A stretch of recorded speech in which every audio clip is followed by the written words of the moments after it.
హైదరాబాద్ లో danger bells మోగిస్తున్నాయి. అగ్ని ప్రమాదాలు వరుసగా జరుగుతున్న అగ్ని ప్రమాదాలు భయాందోళనకు గురి చేస్తున్నాయి. ఈ మధ్య స్క్రాప్ గోడౌన్లలో ఎక్కువగా ప్రమాదాలు చోటు చేసుకుంటున్నాయి. స్క్రాప్ గోడౌన్లలో ఫైర్ సేఫ్టీ లేకపోవడంతో ప్రమాద తీవ్రత కూడా పెరుగుతోంది.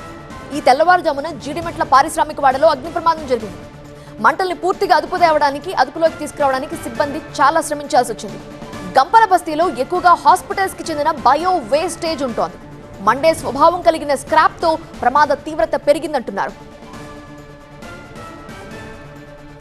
ప్రమాద తీవ్రత అలానే ఆస్తి నష్టం ఎంత జరిగి ఉంటుంది, దీనికి సంబంధించిన పూర్తి వివరాలు స్పాట్ నుంచి మా ప్రిన్సిపల్ కరెస్పాండెంట్ ప్రణీత అందిస్తారు.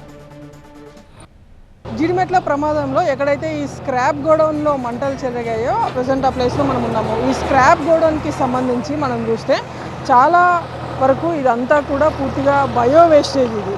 సో ఈ హాస్పిటల్స్లో యూజ్ చేసేటువంటి ఈ బయో వేస్టేజ్ ఏదైతే ఉందో దాన్ని అంతా కూడా తీసుకొచ్చి ఇక్కడ ఇటు సైడ్ పడేయడం.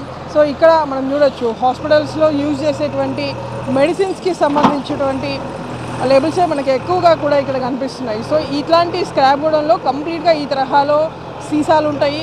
సో ఎప్పుడైనా సరే ఇట్లాంటి చోట్లలో ప్రమాదం జరిగినప్పుడు వీటి కారణంగా దాని తీవ్రత పెరిగేటువంటి అవకాశం ఉంటుంది. పక్కన వాటికి కూడా ఆ మంటలు వ్యాపించేటువంటి అవకాశం ఉంటుంది. సో ఇక్కడ మనకు కనిపిస్తున్నటువంటి ఇదంతా కూడా హాస్పిటల్స్ నుండి వచ్చేటువంటి ఈ బయో వేస్టేజ్. ఇదంతా వెనకాల ఉన్నటువంటి ఈ సాల్విన్ గోడౌన్ ఏదైతే ఉందో కెమికల్స్కి సంబంధించినటువంటి గోడౌన్ నుండి ఈ స్క్రాప్ గోడౌన్కి మంటలు అంటుకోవడం. సో ఇట్లా మంటలు అంటుకున్నప్పుడు కేవలం ఈ ప్రభావం ఈ స్క్రాప్ గోడౌన్ మీద ఒకటే కాదు, సరౌండింగ్స్లో అక్కడ బ్యాక్ సైడ్ మనం ఒక ఇల్లు చూస్తున్నాం, ఆ ఇంటికి కూడా మంటలు వ్యాపించేటువంటి ప్రమాదం ఉంటుంది. పక్కన ఇటు సైడ్ ఇంకో కంపెనీ ఉంది. సో ఇట్లాంటి కంపెనీస్కి కూడా ఇట్లాంటి మంటలు వ్యాపిస్తాయి. సో ఇట్లాంటి సెంటర్ ప్లేసెస్లో స్క్రాప్ గోడౌన్లను పెట్టవద్దు అనేటువంటిది గతంలో అనేక సార్లు ఇక్కడ నివసించేటువంటి స్థానికులు పలుమార్లు కంప్లైంట్స్ చేశారు. అయినా సరే అధికారులు కేవలం తూతు మంత్రంగా ఇన్స్పెక్షన్స్కి వస్తారు, వాళ్ళు చూసి పోతారు తప్ప ఎట్లాంటి చర్యలు ఉండటం లేదు అనేటువంటిది ప్రధానంగా వినిపిస్తున్నటువంటి అలిగేషన్. సో ఈ ప్రాంతం అంతా కూడా కంప్లీట్గా హాస్పిటల్స్ రిలేటెడ్ వేస్టేజ్ అయితే ఉందో దానికి సంబంధించినటువంటి మెటీరియల్ ఇదంతా. దీన్ని కంప్లీట్గా అంటే ఈ ఫైర్ నుండి ఇదంతా కూడా తీసేయాలంటే మళ్ళీ ఇప్పుడు జేసీబీని పిలిపించారు. సో జేసీబీ నుండి అక్కడ వర్క్ అంతా కూడా కొనసాగుతుంది. సో ఆ డ్యామేజ్ అయిపోయినటువంటి ఈ మొత్తం గోడౌన్ అంతా కూడా క్లియర్ చేసేటువంటి ప్రయత్నం చేస్తున్నారు.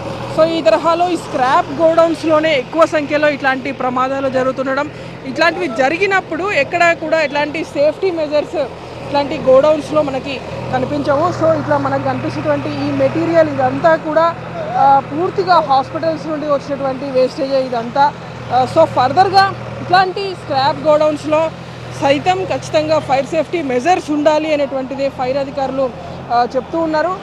సో ఇట్లాంటి ఇన్సిడెంట్స్ జరిగినప్పుడు మాత్రం ఖచ్చితంగా అధికారులు దీన్ని ఒక వెపన్ లాగైనా ఉపయోగించి ఫర్దర్గా ఇన్స్పెక్షన్ చేసేటువంటి టైంలో వాటికి ఫైర్ ఎక్విప్మెంట్స్ ఉన్నాయి, ఒకవేళ లేనటువంటి వాటి మీద చర్యలు తీసుకోవడంతో పాటు వాళ్ళకి ఆ ఫైర్ ఎక్విప్మెంట్స్ని కూడా ఇవ్వాలనేటువంటిది ప్రధానంగా వినిపిస్తున్నటువంటి డిమాండ్. విడుదల హరికృష్ణతో జీడిమెట్ల నుండి ప్రణీత టీవీ.